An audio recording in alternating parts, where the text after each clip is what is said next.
Oh, yes. The hand truck with no air in the tires either. Can I use one of y'all's inflator? How about a 1/2-inch cap?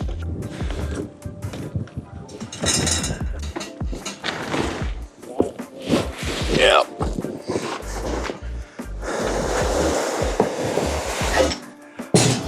Okay. I just got to grab that yellow bin with my tools and we're ready to go. Hello. Good morning. This is Drew Sherpinskis with NuBlue Plumbing. Yes. Yes, I was calling to see if it was okay to head towards the It absolutely is. I'm standing in the garage right now looking at the old water heater. Okay, I'm about 25 minutes out from you. Sure, you're fine. Take your time. I'm not going anywhere till you come and go. So you're forcing me to get my chores and things done. So I might be ahead of the 8 ball for a change. Well, we will see you shortly. It's in the garage, so we took the other car out, so you should have a straight shot to where it's at. Okay, outstanding. We'll see you shortly. Thank you so much. Bye-bye. Bye-bye. Well, today's going to be a relatively easy day. All we got to do is change a water heater. Really, I mean, it's just nothing to it. It's a gas water heater. It is the oldest water heater that they've had in the submittal, so it will be the one that wins being changed. And NuBlue is going to provide a free water heater. I mean, that's fantastic to run a promotion and at the expense of the company to provide a new water heater to someone. I like working for a company that would do something like that. She already moved the car out of the way, so I mean, that's great. One thing that I really wish more people would do is the life of plumbing, you know, like you call me because your drain's clogged, it'd be nice if you'd clean out from underneath the cabinet before I get there. That never happens. First thing we gotta do is we're gonna get a garden hose on that and drain it down. That's why we got a water hose from the shop. We're gonna drain it down, see if we can get it freed up. It being an older heater, it could be full of sediment though. Let's see what we got here. Okay. Well, you hook up your water hose to your boiler drain at the bottom. Some water heaters are different than others, but almost all of them will have a boiler drain at the bottom of it. Once you got your hose connected to it, you want to get it outside of the building or at least contained because it's going to be live and let water out. But the biggest thing is to identify your isolation valves on your water heater. They all should have a cold shut off.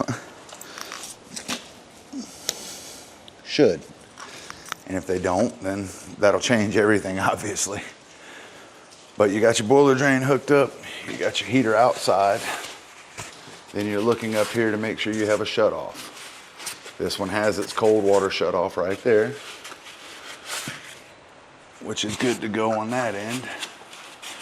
And this one's been repiped in PEX. But as we're looking at it, it's up to date from that section. But it doesn't have an expansion tank, which it needs that. But once you get everything uncovered, we're gonna shut the feed to it off first. Because we wanna break the seal on it. All right, and she's draining. Now we go and check, make sure we got a good flow off of it, see if we got a lot of sediment or buildup. And we're getting nothing out of it, which means we got a lot of sediment and buildup. So what we do in that situation is you open your feed valve. All right, now we got water coming out of the water hose. All right, little flush out there. Now you cut your feed back off and you let it drain. Now also when you're doing this, you need to open your relief so it doesn't airlock the water heater. Now I tried to keep it over there to the side so it'll go into the flower bed and not run right into onto the driveway. But this is just warm water, it's hot water, it's not gonna hurt anything. But it's draining well like it's supposed to, which is good for us. And while this is happening, we're gonna go ahead and stage our new water heater. What I gotta do now is get ready to build your expansion tank, which protects your system from thermal expansion, as the name expansion tank would indicate. But for that, we're gonna use brass fittings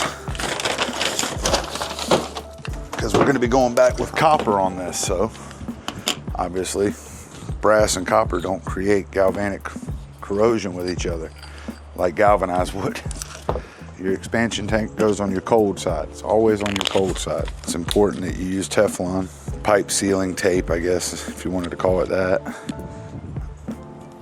Kind of set myself in a problem here. You see what I did? I got performance anxiety. All right. Yep.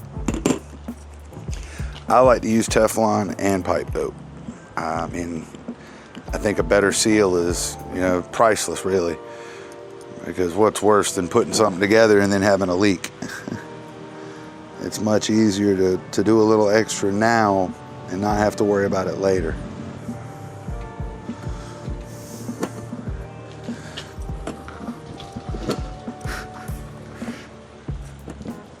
If I didn't have problems, I wouldn't have nothing.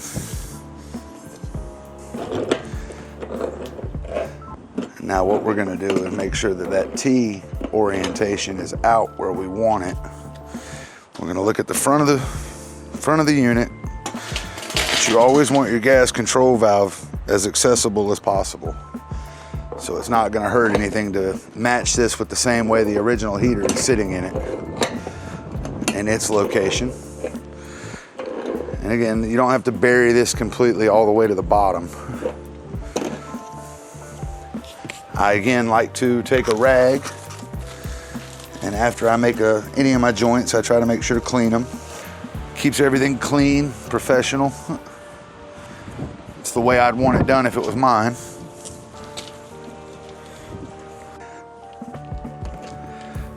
Now, this is my least favorite part here, because it's gonna scar up that nipple.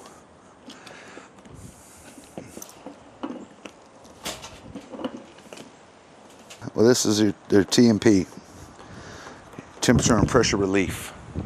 It's very important to keep an eye on this thing. If you start noticing water around the bottom of your heater, that can be indicative of a problem. Like your gas control regulator could be burning too hot and it's building up too much pressure.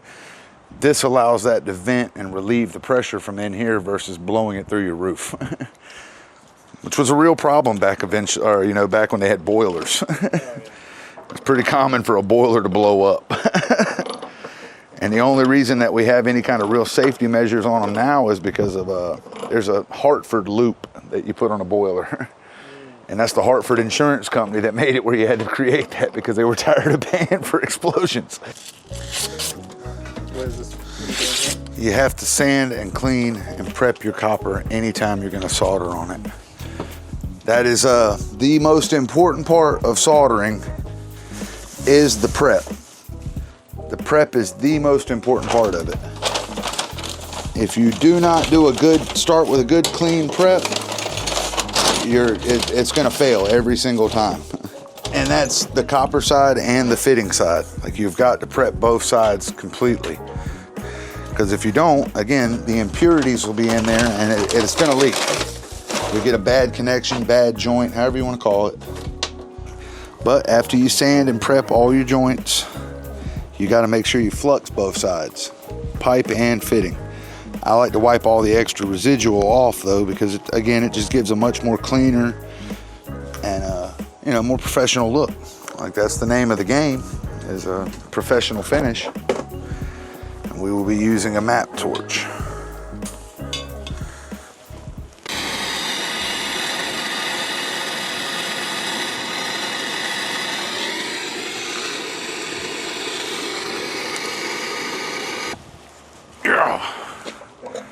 All right. Now again, all that is just a stub up to prep for when I'll cut the next one in. Now, I also like to do 2 ball valves. I like to do a ball valve on the hot as well as the cold. Because when you shut off you shut off your cold to your heater, you have to have the shut off for the cold so you can change the expansion tank without killing it at the meter. But I like to do the hot side because if you cut off the water and you go in the house and you turn on the hot fixture, it's gonna pull the tank empty versus just being able to shut it off and not have to pull the whole tank. It's just something that I think is nice for service as well as for a homeowner. You know, if your hot water's leaking, you can go out there and you can shut that valve off and you don't have to worry about it.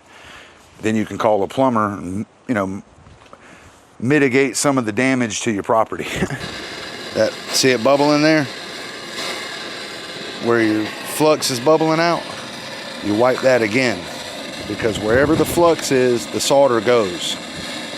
So if you got flux way back here on the pipe, when you're soldering it, it's going to follow it back there. It's going to leave a big run all the way down your pipe. It's going to make it look bad. Now, you're not going to get it all, but you can get most of it. Another good indicator if it's hot enough to solder is when it starts bubbling like that.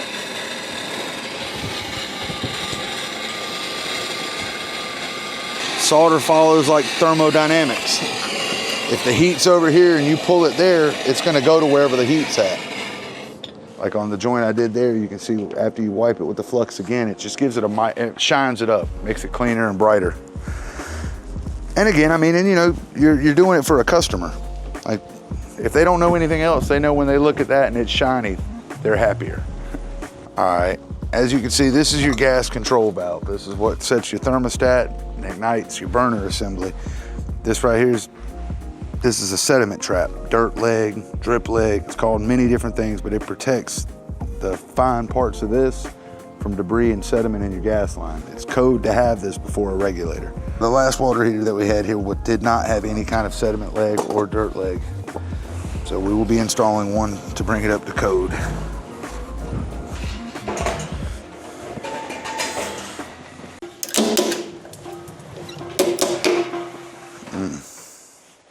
That was in pretty rough shape.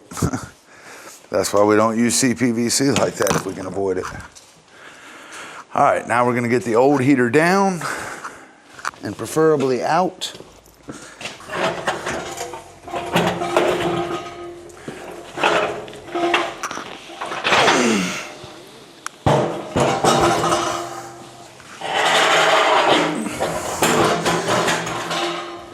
I just got to figure out somewhere I can grip it from is all.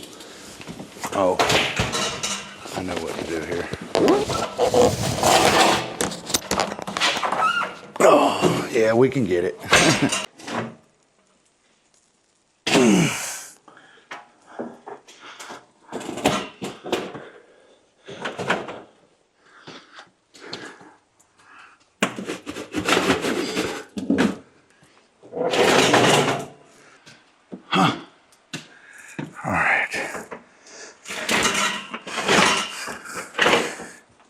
Taking her back. Whew. All right. Yeah, easy enough, huh? I know what I'm missing. Sorry. Almost forgot the most important part, the 90 and the ball valve. So that way we can access, we have shut off. So we can shut off if you have to do any kind of service or maintenance to it. One of the cool things about copper is you can just mark where you're going to cut it. Let's go ahead and do the same thing over here. All right, prep that.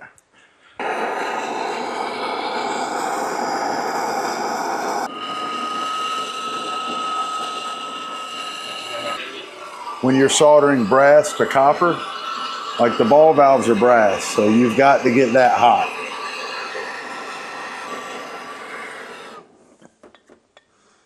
All right, let's wipe our joints and see how they turned out.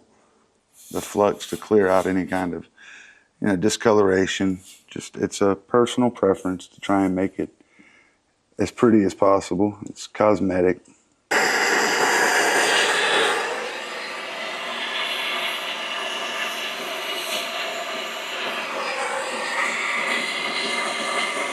We're putting in the expansion tank, right?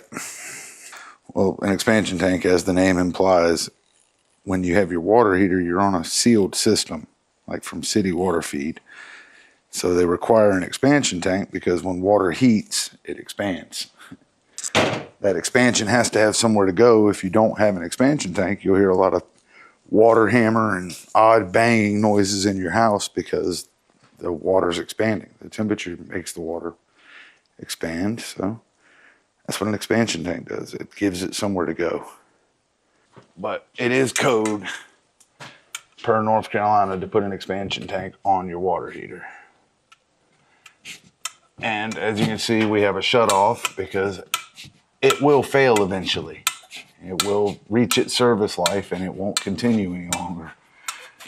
There's a bladder inside of there that fills with air to allow a cushion between the two of them. And if that bladder fails, it fills with water, you have to be able to replace it and change it out. So it's always good to have an isolation valve before it.